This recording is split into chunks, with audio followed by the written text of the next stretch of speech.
सब गोलमाल है, सब गोलमाल है, सब गोलमाल है, सब गोलमाल है। मैं आपको बता रहा हूं कि गोलमाल है। क्या गोलमाल है? बाबा नकली है और नकली बाबा का इनाम बीजेपी ने दे दिया है। जो 2021-22 में मैं हमेशा मेरे को एक शख्स बात करता था, भाई साहब ऐसे ऐसे एक जेलर है रोहतक जेल में और वो झूठी चिट्ठियां भेजता है हमारी संगत को और वो मतलब गलत काम करता है। उसका नाम सुनील सांगवान है। गोलमाल है, सब गोलमाल है। 2021-22 में मैं मजाक सोचता था, पर अब जाकर के पता लगा कि मजाक नहीं था, ये एक हकीकत थी। 1 तारीख को जेलर साहब ने नौकरी को छोड़ा और 2 तारीख को बीजेपी ज्वाइन की और 4 तारीख को टिकट मिल गई सतपाल सांगवान के लड़के जेलर, अब तो पूर्व एक्स जेलर कहेंगे, सुनील सांगवान को। 6 साल तक एक ही स्टेशन पर नौकरी पर रहा, कुछ नहीं, कोई कार्रवाई नहीं हुई 6 साल तक। इसके बाद कि कोई शिकायतें दी गई किसी शख्स के द्वारा, उसको फोन पे भी हम बात कराएंगे, तो तब कोई कार्रवाई नहीं हुई। इसके अलावा हाई कोर्ट में जेलर के खिलाफ सबूत के तहत केस डाला गया, तब कोई कार्रवाई नहीं हुई, क्योंकि नकली राम रहीम की पैरवाई कर रहा था, झूठी चिट्ठियां बांट रहा था। वो उसी दिन से 6 साल से बीजेपी का कार्यकर्ता बन चुका था। कमाल हो गया। तो आज उसी जेलर के तहत बीजेपी द्वारा जाट झुकाओ एक षड्यंत्र, एक गोलमाल के तहत मैं ये आप लोगों को लाइव लेकर के सामने आया हूं, एडवोकेट जेपी शेखपुरा। और क्या अचानक टिकट दे दी गई, अचानक मतलब नौकरी से इस्तीफा दिला दिया गया, अचानक सब कुछ हो गया। क्या कांग्रेस का बीजेपी का कार्यकर्ता था? पहले से था, हैं? तो 1 तारीख को नौकरी हुई, 2 तारीख को बीजेपी ज्वाइन की, 4 तारीख को टिकट मिल गई और टिकट के बाद बीजेपी कार्यकर्ता बन गया और 6 बार फरलो नकली राम रहीम को देने वाला जेलर आज बीजेपी विधायक के लिए हरियाणा में एमएलए की सीट पर वोट मांगने लग गया। नकली चिट्ठियां, नकली गुरु को रखना, ये सब इनाम दिया है सुनील सांगवान को, जो उम्मीदवार बन के आया है बीजेपी सरकार ने। और मैं कहना चाहूंगा कि सरकार बदलती है तो सबसे पहले इसकी जांच पड़ताल होनी चाहिए। अगर जांच पड़ताल हो जाए तो जो जेलर जेल की रखवाली करता था, एक दिन वो जेलर उस जेल में जाएगा, उस जेल में जाएगा।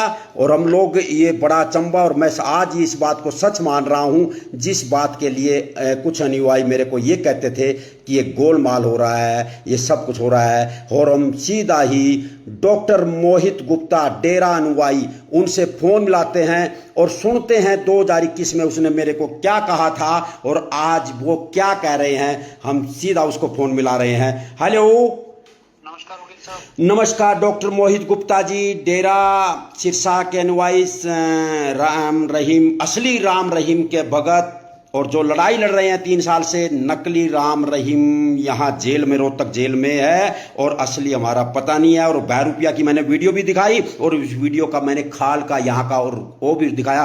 कैसे हो आप लोग, ठीक हो? और अचानक 2021 में आपने मेरे को कुछ बात बताई थी कि मैंने हाई कोर्ट में भी ये जेलर के खिलाफ केस डाला हुआ है, हमारी चिट्ठियां जो हैं वो नकली आती हैं और ऐसे ऐसे एक जेलर है जो ऐसा काम कर रहा है। और आज मैं उस बात को सच मान रहा हूं, उस दिन तो मैं हंसी लगाता था। क्या कहना चाहोगे? देखिए, सुनील सांगवान के खिलाफ पहला केस हमने लगाया था 2019 में, अक्टूबर 2019 में। अक्टूबर 2019 में सुनील सांगवान उस टाइम जेलर थे रोहतक में? हाँ, उस टाइम ये जेलर थे, सुनारिया जेल के और हाँ, जेलर थे। तो हमने 2019 अक्टूबर में पहला केस लगाया था और उस समय इनके खिलाफ हमने एक सबूत भी पेश किया था अदालत में भी, कैसे जेल के अंदर ये गैर कानूनी काम करते हैं।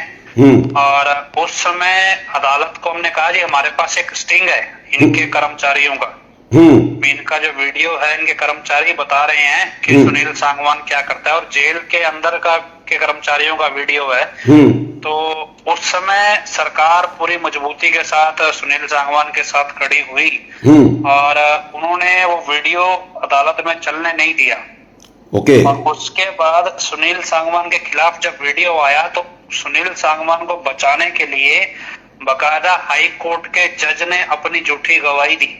बकायदा एएस नारंग रोहतक सेशन जज उस समय के थे, उन्होंने झूठा बयान दर्ज कराया अपना, सिर्फ और सिर्फ सुनील सांगवान को बचाने के लिए।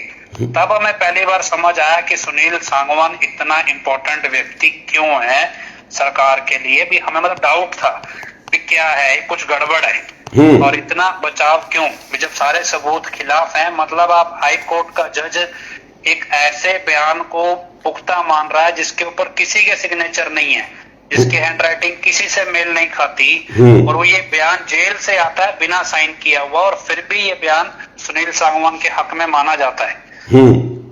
दूसरी साजिश जब हमने पकड़ी तब 2020 में हमने दिल्ली पुलिस को बताया कि हमने 2020 में पहले सुनील सांगवान को चिट्ठी लिखी कि भाई आपके जेल से कुछ फर्जी संदेश आ रहे हैं, डेरा मुखी के बाबा राम रहीम जो है हमारे गुरुजी, उनके नाम से। कि आपको मालूम नहीं है भी ये संदेश कितने खतरनाक हो सकते हैं अगर ये फर्जी हैं, तो आप इस पे गौर करें। और बकायदा मैं जाकर भी आया, मतलब वहां पे जेल में इनसे मिलना भी चाहा, ये मेरे से 3 दिन तक भागते रहे, मिले नहीं। कौन ये जेलर से मिलने के लिए गए आप लोग? हाँ, सुनील सांगवान से। तो ये हर रोज बहाना लगा देते हैं भी मैं तो गायब हो गया, मुझे काम आ गया, मुझे चंडीगढ़ बुलाया गया।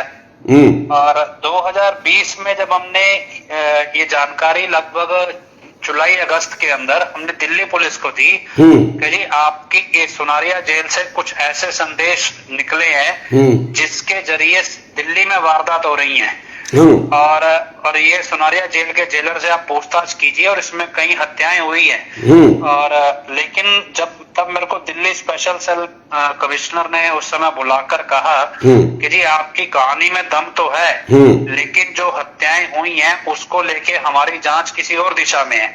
ऐसे में अगर इस जेलर को हम पकड़ेंगे तो हमारी दूसरी कहानी झूठी हो जाएगी। और लेकिन उन्होंने ये नहीं कहा कि हमारी कहानी या हमारी जो तफ्तीश है वो झूठी है। और लेकिन कोई ताकत थी उस समय भी जो सोचो भी इतने बड़े, उसमें भी बचा रही थी सुनील सांगवान को। उसके बाद हम 2021 में हाई कोर्ट जाते हैं चंडीगढ़ दोबारा कि जी सुनील सांगवान डेरा प्रमुख के नाम पे फर्जी चिट्ठी निकाल रहा है। और जब हाई कोर्ट सुनील सांगवान से पूछती है भी क्या ये चिट्ठी तुमने निकाली है, और अगर निकाली है तो इसके ऊपर तुम्हारे साइन क्यों नहीं है, इसके ऊपर डिस्पैच नंबर क्यों नहीं है, भी इसके ऊपर सेंसर की स्टैंप क्यों नहीं है, और इसके ऊपर कोड कैसे लिखे हुए हैं, क्योंकि वो उस समय किसान आंदोलन चल रहा था। तब हमने हाई कोर्ट को बताया भी जो ये चिट्ठी है इसके ऊपर कोडेड मैसेज आ रहा है, और ये कोडेड मैसेज किसान आंदोलन में गड़बड़ कर सकता है, कि कोई कुछ घटना का मैसेज हो सकता है। और उस मैसेज का कनेक्शन हमने 26 जनवरी 2021 में, जो आपको ध्यान हो, एक लाल किले की तरफ परेड हुई थी ट्रैक्टर की। हाँ, किसान आंदोलन के तहत 26 जनवरी को लाल किले की तरफ ट्रैक्टर चले थे। हाँ, तो उस दौरान उस चिट्ठी के अंदर कोडेड मैसेज आया था। तब हमने ये बात हाई कोर्ट को, सेंटर की एजेंसियों को, एनआईए सबको बताई थी। आपको पहले ही मालूम हो गया था कि 26 जनवरी को कुछ न कुछ होने वाला है?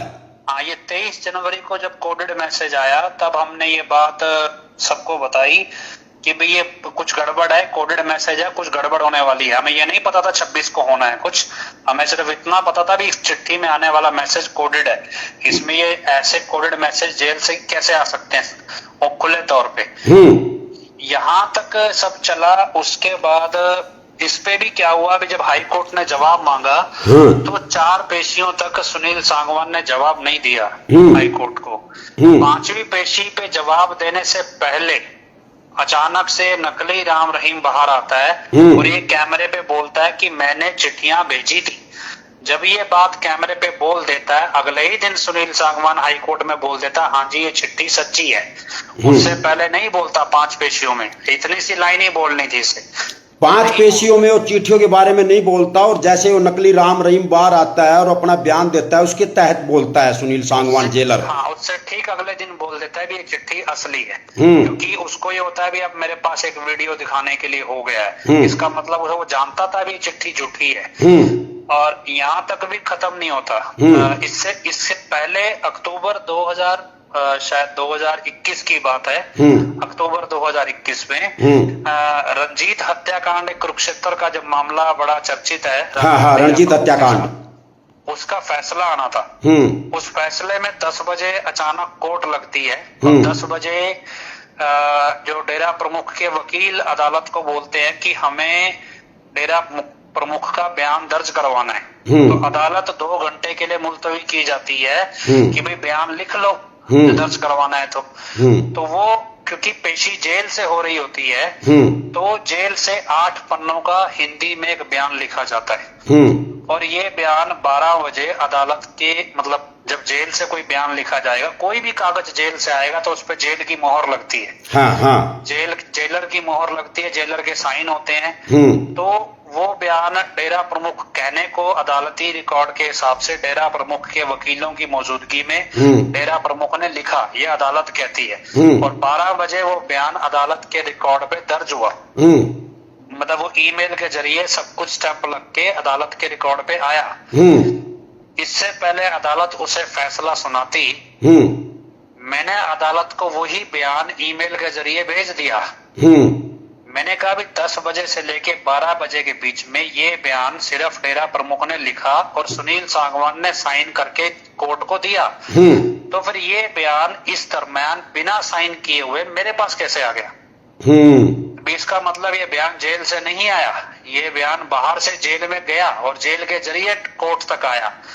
जब ये बात मैंने अदालत को बोली, फिर हमने जज को मैंने खुद लिखा, मैं कहा इसका मतलब ये है भी क्या अदालत इस भ्रष्टाचार में सुनील सांगवान के साथ मिली हुई है? इस बात की अखबार में खबर भी छपी कि मोहित गुप्ता नाम के व्यक्ति ने जज को, सीबीआई के जज को धमकी दी है। और जब मैंने ये बात बोली थी भी ये बयान की कॉपी मेरे पास कैसे हो सकती है, जो 10 बजे बयान लिखा गया जेल में और 12 बजे अदालत में आ गया, तो अदालत में आने से पहले वो मेरे पास कैसे आ सकता है? तो इसका मतलब भी ये बयान बाहर से गया है। और इस बात पे जो अदालत है वो चिढ़ जाती है, लेकिन वो कार्रवाई नहीं कर सकती क्योंकि उसे पता है वो मिली हुई है। तो आप सोचिए सुनील सांगवान कितनी बड़ी बड़ी चीजों में शामिल रहे हैं सरकार के साथ। सुनारिया जेल के जरिए जो षड्यंत्र रचे गए, दिल्ली में घटनाओं का होना, किसान आंदोलन में कोडेड मैसेज चिट्ठियों के जरिए वायरल करना और एक फर्जी चिट्ठियां लगा के और उन फर्जी चिट्ठियों के नाम पे आम भोले वाले गरीब भक्तों से करोड़ों लाखों रुपए लूट लेना, और उस सब के बाद उन सारे पैसों से चुनाव लड़ने उतर जाना। तो अंदर जो नकली राम रहीम और ये जेलर, तो ये 6 साल तक एक दूसरे से, मतलब इस तरह से आम लोगों का, संगत का बेवकूफ बनाते रहे। देखिए, अगर वो राम रहीम असली होते तो फिर सुनील सांगवान को 5-5 पेशियां छिपने की जरूरत नहीं थी। वो पहली बार में ही बोल देता है चिट्ठी असली है। अगर वो आपस में एक होते, वो पहली बार में ही बोलता। वो क्यों नहीं बोला पहली बार में? उसको पता था इन चिट्ठियों से वारदात को अंजाम दिया जा रहा है, इन चिट्ठियों से करोड़ों रुपए की लूट हो रही है, इन चिट्ठियों से बहुत सारे ऐसे गैर कानूनी काम हो रहे हैं भी, जो मतलब वो जानता था अच्छे से। तो आपने सुनील सांगवान को हाई कोर्ट में घसीटा, तो उसके बाद इसकी ट्रांसफर भी तो हो गई थी, कैसे किया? जब जैसे ये नकली वाला मसला आया, हमने फिर हाई कोर्ट में सुनील सांगवान को घसीटा, रोहतक एसपी को भी लिया, कमिश्नर रोहतक को भी लिया। लेकिन उसके बाद जब सरकार को लगा अभी सुनील सांगवान अब फंस सकता है और सुनील सांगवान कुछ उगल सकता है, तो अचानक से सुनील सांगवान का तबादला हो जाता है ट्रांसपोर्ट विभाग के अंदर किसी पोस्ट पे। ये ट्रांसपोर्ट विभाग में चला जाता है जेलर? हाँ, ये ट्रांसपोर्ट विभाग में इसकी खबर आती है, अखबार में छपती है भी सुनील सांगवान किसी ट्रांसपोर्ट विभाग में कोई पुलिस की सिक्योरिटी की कोई पोस्ट होगी, तो उस पोस्ट पे ये चला जाता है वहां से। और उसके बाद सुनारिया जेल को नया जेलर नहीं दिया जाता, डिप्टी जेलर ही चलाता है। सेवा सिंह नाम से था कोई। अच्छा, नया जेलर नहीं दिया, डिप्टी जेलर चलाता रहा। डिप्टी जेलर चलाता रहा। उसके काफी समय बाद फिर ये दोबारा इसको झज्जर या बौंडसी जेल जो गुड़गांव की है, हाँ, उस जेल के जरिए इसको वापस जेल महकमे में लाया जाता है। मतलब सरकार को इस बात का अंदाजा था कि अगर हाई कोर्ट में मामला उठ गया नकली असली वाला, तो सुनील सागवान के ऊपर खुफिया विभाग या खुफिया एजेंसियों की निगाह रहेगी और उससे इससे पहले भी सुनील सागवान फंसे, इसको जेल महकमे से ही बाहर रख लिया जाए। ओके। तो ये जो इतना सब कुछ चल रहा है, और आज ये, क्योंकि उस समय हम ये सब कुछ बोलते थे तब किसी को यकीन नहीं होता। हाँ, उस समय तो आप बोलते थे कि ये जो सुनील सागवान जेलर है ये जालसाजी कर रहा है, और अब पता लग गया कि ये तो बीजेपी का कार्यकर्ता था। हाँ, तो अब अचानक से जिस व्यक्ति का कोई जनाधार नहीं है, जिसके पिता का भी कोई खास जनाधार नहीं है, हाँ, जिसके पिता का भी ये नहीं पता, वो 4 बार तो पार्टी बदल चुका है। हाँ, सतपाल सांगवान कभी आम आदमी पार्टी, बीजेपी, कांग्रेस, ये इस तरह चलता रहा, फिर बीजेपी में आ गया। तो मतलब अपने मतलब कहते हैं जो होते हैं ना महत्वाकांक्षी या सुविधा, हाँ, हाँ, हाँ। मतलब तो ये 1 तारीख को इसने इस्तीफा दिया अभी नौकरी से, 2 को ज्वाइन करी बीजेपी, और एमएलए के इलेक्शन में अब दादी यहाँ से इलेक्शन लड़ रहा है। तो ये जो संगत है जो नहीं मान रही, वो जो कह रही है कि ये असली है, ये पैसा पूसा या कुछ भी हो, इसी बेस पे इलेक्शन लड़ रहा है क्या? हो सकता है। देखो, डेरा के जो मैनेजमेंट है, उन्होंने तो इसने जो फर्जी चिट्ठियां निकाली, उसके बेस पे जो गैर कानूनी काम हुए, जो लाखों करोड़ों रुपए इकट्ठा हुआ, उसमें इसको हिस्सा नहीं मिला होगा, ये हम कह नहीं सकते। एक बार मैंने इसके गांव में भी जाना चाहा, इसके गांव के लोगों से भी इसके बारे में पूछताछ की, भाई ये सुनील सागवान कैसा है, इसके आसपास मैं खुद गया था। उस समय इसके ड्राइवर का मेरे को फोन आया धमकाने के लिए कि भाई मुझे सब पता है, तुम वहाँ क्या कर रहे हो। अच्छा। मैंने कहा तुम्हारा जेलर जेल में बैठ के गैर कानूनी काम करवाएगा, वो हमें पता है, तो तुम जो पता लगाना लगाते रहो, हम तो अपना करेंगे। तो इसका ड्राइवर था, उसका फोन आया मेरे पास, खत्म, हम यहाँ से सारा कुछ ट्रैक कर रहे हैं। ओके। इसका मतलब कोई बड़ी ताकतें पहले से ही सुनील सांगवान के जरिए काम कर रही थी। ये जो वफादारी गैर कानूनी कामों में दिखाई गई है ना सुनील सांगवान के जरिए, उसका इनाम दिया गया है वास्तव में। एक बात बताइए, चलो सरकार बदलने जा रही है, कुछ ऐसा उफान हो रहा है, अगर कांग्रेस सरकार आ जाती है, नकली असली जो चल रहा है तुम्हारी लड़ाई 3-4 साल से, तो इसका क्या होगा? जो ये बाहर आया हुआ है फिर अंदर चला जाएगा, क्या ये असली नकली, इसका क्या होगा फिर? अगर ये नकली है तो ये कहाँ जाएगा? देखिए, अभी क्या है कि बहुत सारे राजनीति में क्या है, कोई किसी का सगा नहीं है। हाँ। सबको राजनीति में ये नहीं कह सकते भी कांग्रेस आएगी तो ईमानदारी दिखाएगी। हाँ। राजनीति में सबको अपनी कुर्सी प्यारी है। तो ऐसा नहीं है, डेरे के चक्कर काटने में कांग्रेस भी बराबर शामिल है, भाजपा भी शामिल है, सब शामिल है। चुनाव लड़ने के लिए मोटा पैसा। तो आप लोग 3-4 साल से 6 साल से लड़ाई लड़ रहे हो कि ये नकली है नकली है। आप लोग सांगवान पे भी इल्जाम लगा रहे थे, सांगवान को साबित हो गया जो बीजेपी के उस पे टिकट पे इलेक्शन लड़ रहा है। तो ये वीडियो या कुछ भी हो, जिस हल्के से वो इलेक्शन लड़ रहा है, उस हल्के में भी जाकर के आपके संगत वाले बताएंगे भाई ये करप्ट आदमी है या कैसे भी है, ये ऐसे ऐसे कर रहा था। देखिए, हम तो जी ऐसा है, हम तो सिर्फ उसके बारे में प्रेस नोट निकाल सकते हैं, सोशल मीडिया पे बोल सकते हैं, क्योंकि क्या है कि इतने, क्योंकि हमारे पास जो लोग हैं वो तो भक्ति करने वाले, राम नाम लेने वाले लोग हैं। तो डॉक्टर साहब मेरे से एक बात बताइए, क्या सरकार अगर बदल जाती है, कांग्रेस सरकार बदल जाती है, तो कांग्रेस सरकार को देखना चाहिए जो जेलर अभी उम्मीदवार की टिकट पे इलेक्शन लड़ रहा है, तो इसकी अगर जांच पड़ताल, जो तुम लोगों ने केस डाल रखे हैं वो रुके पड़े हैं, तो दोबारा जांच पड़ताल हो तो ये जेलर जो है ये वापिस जेल में एक दिन जेल में ही जाएगा। बिल्कुल, हम तो कोशिश कर रहे हैं। हमने अभी एक कांग्रेस के जो प्रतिनिधि हैं उनको अपनी तरफ से मेमोरेंडम दिए हुए हैं पहले से, ताकि अगर कल को सरकार आए तो हम उनको पूछ सके भी हमने आपको मेमोरेंडम दिए थे, भी अब आपकी सरकार आ गई है, अब आप इस पे जांच कीजिए। भी इतना गंभीर मसला है, ये ऐसा अपराध है। देखिए, अपराध क्या है कि कोई गलत है कोई सही है, ये अलग मंशा है। जो व्यक्ति आस्थागत अपनी मेहनत की कमाई लुटा रहा है सिर्फ सरकार के झूठ की वजह से, भी उसका क्या कसूर है? उससे वो जो लूट हो रही है उसका जवाब, वो 1-2 रुपए की लूट नहीं है, मतलब गरीब से गरीब आदमी से भी लूट है, और ये ऐसी लूट है भी जिसका मतलब भगवान भी जिसके लिए माफ नहीं करता है। तो डॉक्टर साहब, आप राम रहीम को या कुछ भी हो, आज तक लड़ाई 6-7 साल से आपके अनुयायी लड़ाई लड़ रहे हैं, संख्या बढ़ रही है। आज भी अभी वीडियो दिखा रहा था जो आपने भेजी थी, ये मतलब इस तरह से ये कब सच्चाई कब सामने आएगी जनता के सामने, देश के सामने की ये लड़ाई आएगी जी और बहुत जल्दी आएगी, लेकिन क्या है कि अगर हम भी कुछ रणनीति पे काम करते हैं और धीरे धीरे हमें पता चलता है भी इसके पीछे ताकत कितनी बड़ी होती जा रही है। हमें पहले लगता था सिर्फ जेलर के लेवल तक है, लेकिन जब जेलर के पीछे हाई कोर्ट भी खड़ जाए, सेशन जज खड़ जाए, कोई आके झूठे बयान चलने लगे कोर्टों में, उसके बाद सरकारें इस तरह बिना मतलब कि जिस व्यक्ति को कोई एक आदमी वोट ना दे उसको एमएलए का टिकट दे दिया जाए और फिर उसके पास लड़ने के लिए करोड़ों रुपया इलेक्शन के लिए पैसा भी हो, क्योंकि सबको पता है कि फ्री में टिकट तो नहीं मिला होगा।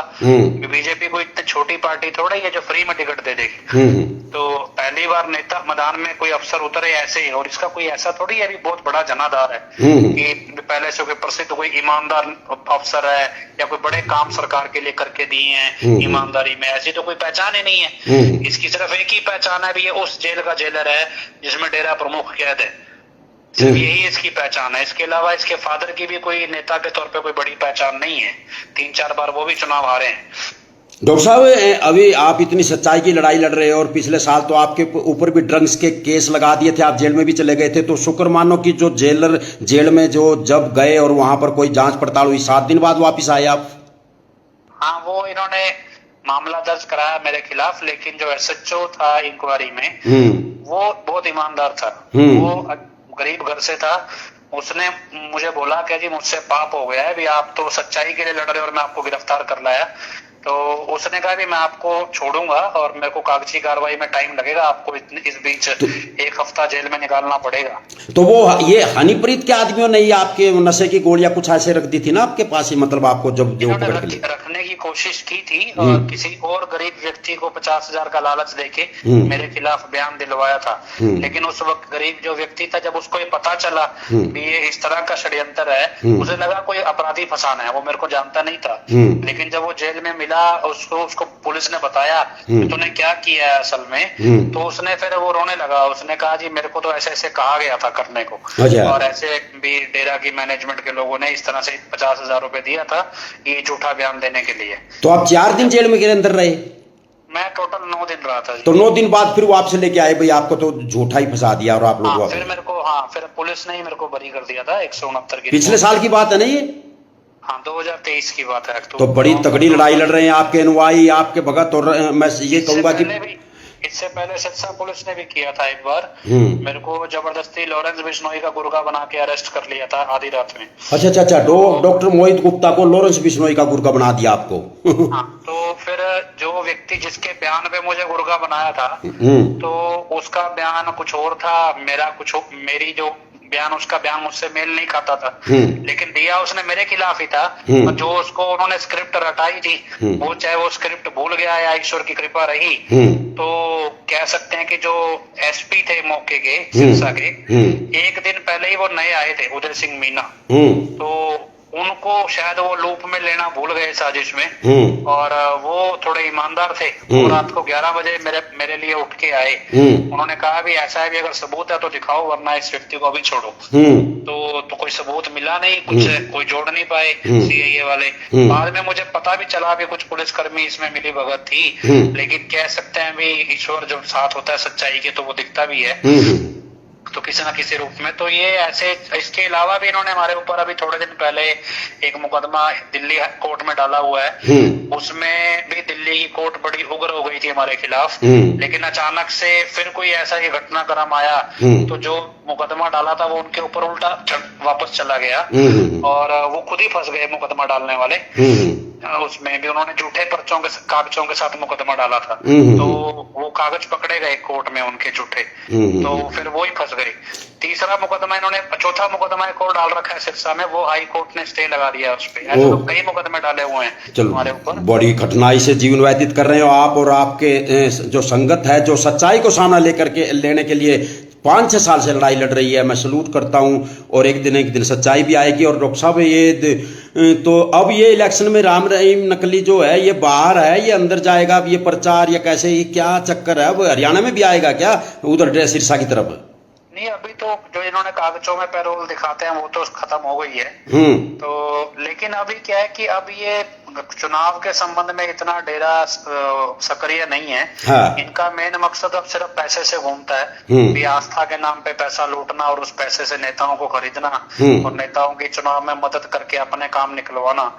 तो ये धंधा तो चलता रहता है। अब उस धंधे पे है क्योंकि डेरा की संगत में लगभग अधिकांश जितनी भी 90% संगत है वो ये चीज समझ चुकी है भी ये सब पैसे का खेल हो रहा है हमारे साथ। तो वो उन्होंने इंटरेस्ट लेना बंद कर दिया। तो मुश्किल से 40-50 हजार लोग हैं, उसके दम पे तो कौन सा चुनाव जीता जाता है। अरे दम इंटरेस्ट तो लेना बंद करेंगे। आप लोग, आपके साथ आपके जो भाई लोग हैं आपकी सहायता कर रहे हैं और ये जितने भी आप लोगों की संगत है, मैं मिला हूं कईयों से, आप लोग तो मतलब क्या ईश्वर परमात्मा आप लोगों के परिवारों को स्वस्थ रखे, आप लोगों को लंबी उम्र दे और आपकी सच्चाई सामने आई। मैं तो बहुत 3-4 साल से मैं भी देख रहा हूं, पर आप लोग वाकई में लड़ाई लड़ रहे हो। नहीं तो अब तक तो थक जाता आदमी। कितने केस आप लोगों के ऊपर डाले जा रहे हैं, कितना आपको दबाया जा रहा है, फिर सच्चाई लड़ाई लड़ने के लिए आप लोग दिन रात संघर्ष कर रहे हो। आखिर में एक और डॉक्टर साहब, दादरी से इलेक्शन लड़ रहा है सुनील सांगवान, और वही जेलर जिसकी 2021-22 में भी आप लोगों ने मेरे को बताया था, पर मैं हंस पड़ा था, पर अब मेरे को पता लग गया कि गोलमाल है, गोलमाल है।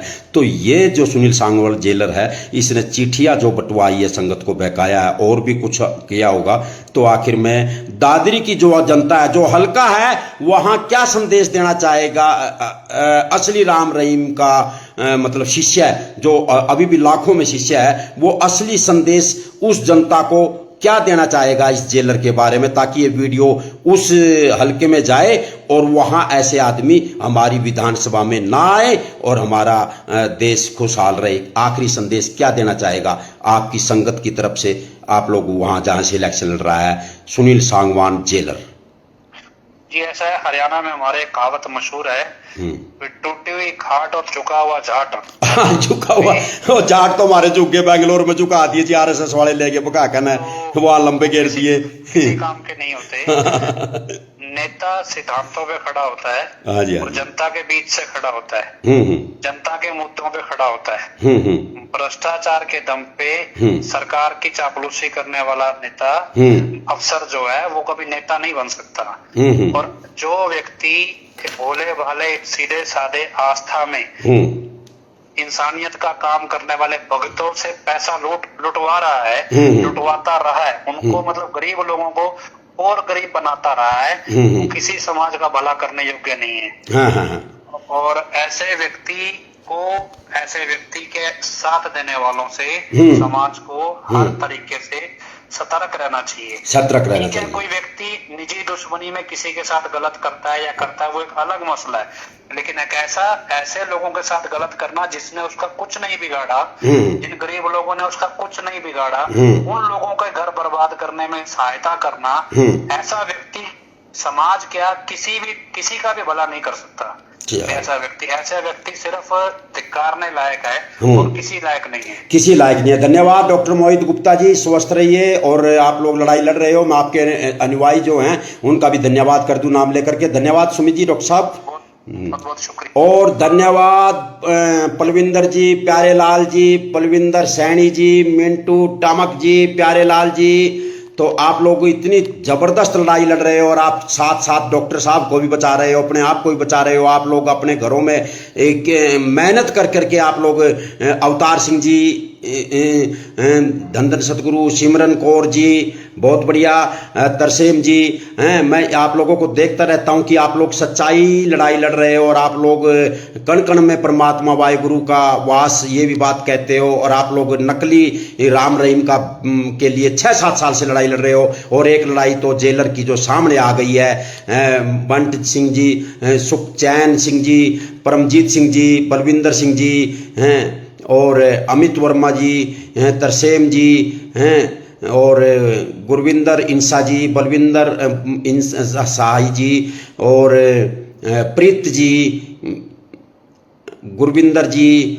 और आप लोगों का हाथ जोड़ करके मैं यही कहूँगा, इस धरती पर वाहिगुरु परमात्मा अल्लाह सलाम सभी को, या कुछ भी हो, जो लड़ाई आप लोग लड़ रहे हो वो लड़ाई बड़ी खतरनाक भी है। आप लोगों के ऊपर केस भी दर्ज हुए हैं और आप लोगों के साथ मेरा नहीं क्या क्या हुआ है, पर इस धरती पर आप लोगों का सच्चा गुरु आप लोगों के सामने होना चाहिए और आप लोगों की लड़ाई की जो इतने दिन से 6-7 साल से लड़ाई लड़ रहे हो उसका जरूर एक न एक दिन सच्चाई सामने आएगी और बहरूपिया बेनकाब जो खाल ओढ़ करके जो अपने बहरूपिया की तरह बहका रहा है उसका पर्दाफाश होगा। और जैसे जेलर का पर्दाफाश हुआ, इसी के साथ आप सबको धन धन सतगुरु तुम्हारा ही आसरा और राम राम, नमस्ते, सलाम। और आप लोग ये लाइव वीडियो शेयर भी करना और अपनी बात भी करना और इसको उस हल्के में जरूर पहुंचाना जहां एक जेलर जिसने आप लोगों को तड़पाया है, झूठी चिट्ठियां लिख कर करके संगत को बहकाया है, जिसने जगह जगह कोर्ट केस करवाए हैं और जो इतना भ्रष्टाचार में शामिल है, अगर वो एमएलए बन गया तो क्या होगा मेरे हरियाणा का। तो इस तरह से वहां की जनता को भी जगाना है और वहां की जनता तक ये लाइव भी पहुंचाना है, साथ साथ और उस जनता को रूबरू कराना है कि ये जेलर जो रोहतक जेल में था इसने भ्रष्टाचार का पैसा कमाया है। ईडी दूसरी सरकार जो आएगी, जो सीबीआई ईडी है, उसकी जांच करे और क्या क्या चिट्ठियां क्या क्या काम किया वो सब की जांच करे। और एक दिन ऐसा आएगा कि जो जेल का जेलर था वो उसी जेल में जाएगा। नमस्कार।